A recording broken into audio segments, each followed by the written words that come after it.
Lerato Madyo, the Chief Financial Officer, and Ashley Mthunzi, the Director of Tembisa Hospital, have both been placed on precautionary suspension with immediate effect by the Gauteng Health Department.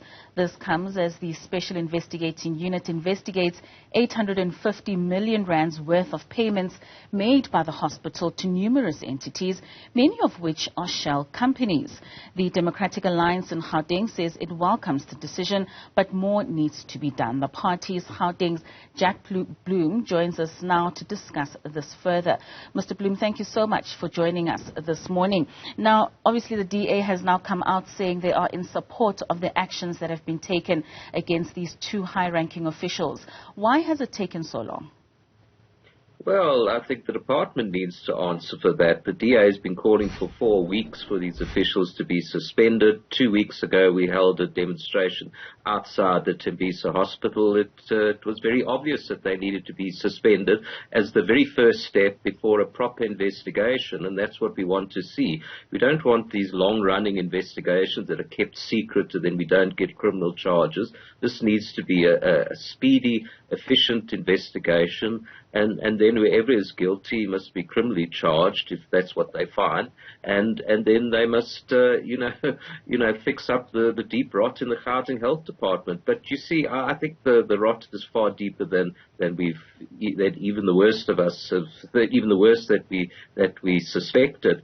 The previous chief financial officer was appointed under very strange and suspicious circumstances, and there was a Public Service Commission report which criticized it. That's why the DA referred the appointment of Lerato Madyo as CFO to the Public Service Commission as well, and they've just informed me that the Public Protector is now investigating this. So I think there's a criminal syndicate at that department, and I think it's linked to senior ANC officials. I mean, you did write around the appointment of Lerato Madyo and saying that you believe, and I want to just read this out, that she was manipulated into the job in order to protect a sophisticated criminal syndicate. Well, absolutely, because that appears to have been the case with the previous CFO. We're still waiting for the investigation into the PPE corruption. Now, the PPE corruption also happened quite a long time ago. Where are the results of that? So this is the problem with these investigations, is we never see any results. We've still got, 14 years ago, there was massive corruption in the Gauteng Health Department, and the health MEC at the time was Brian Hlongwa. He only appeared in court for the first time last year, and, the case doesn't seem to have progressed. So I think they really need to get clever, and there needs to be a political will to prosecute these cases, and they must do it in good time. The life has said in any case, nobody's been criminally prosecuted. So, it's the correct move to suspend these two officials, but I think that there's more officials who need to be suspended as well. We need to find them out, take them out from their positions, go through the disciplinary processes, and criminally charge them if that's what the investigation finds. But we cannot continue where we have, investigations that are not made public and that don't have real results. So do you not believe that the investigation of the private appointed investigator in the SIU that was announced by Premier Makura last week will yield any results anytime soon?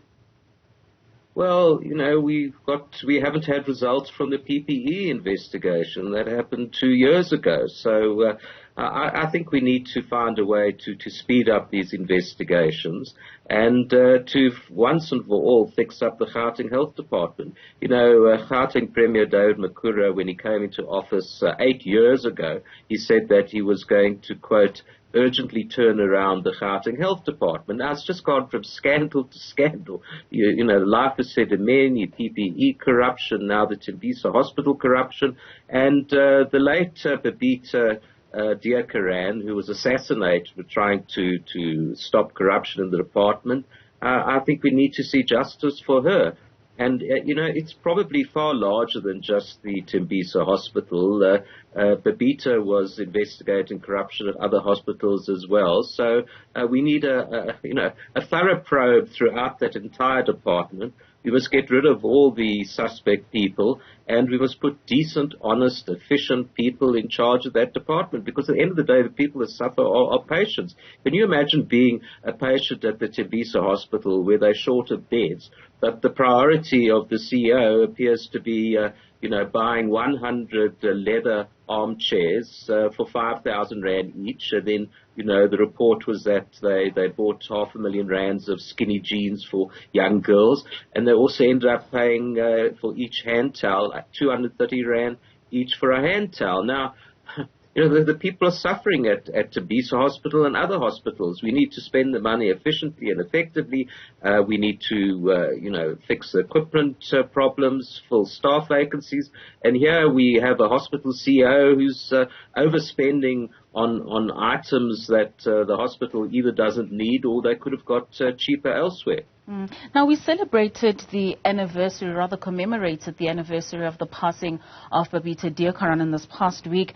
But we do know that the head of department, Dr. Nomonde Noluchungu, has opened a case with the police after recently receiving threats. We also remember that there were a number of other high-profile office bearers who were also threatened, bullets found in their mail if they don't release the 6 men who have been arrested for the murder of Babita Deokaran, then their lives had been threatened. What precedents are we setting with the delays when it comes to such investigations? Well, the signal that the government is sending out is that whistleblowers are not listened to, and their lives are in danger, and that's a terrible signal to send out. I think Babita Deokaran was a hero, and other whistleblowers are heroes as well. I think we're dealing here with a deeply entrenched mafia, and the fact that there are death threats and that Babita Deokaran was murdered shows you how high the stakes are. Now, the state needs to, use all their resources and ferret out this mafia once and for all, but I suspect that it's linked to high-profile ANC people, and that's what's stopped investigations previously. But we must get to the root of it, because we need a decent health department in Gauteng, and people who are guilty of corruption, murder, and other things must be caught, and they must go to jail. All right, thank you for your time. That's DA Gauteng's Jack Bloom giving us his account in terms of the DA and them accepting the 2 high-ranking officials in Gauteng being placed on precautionary suspension.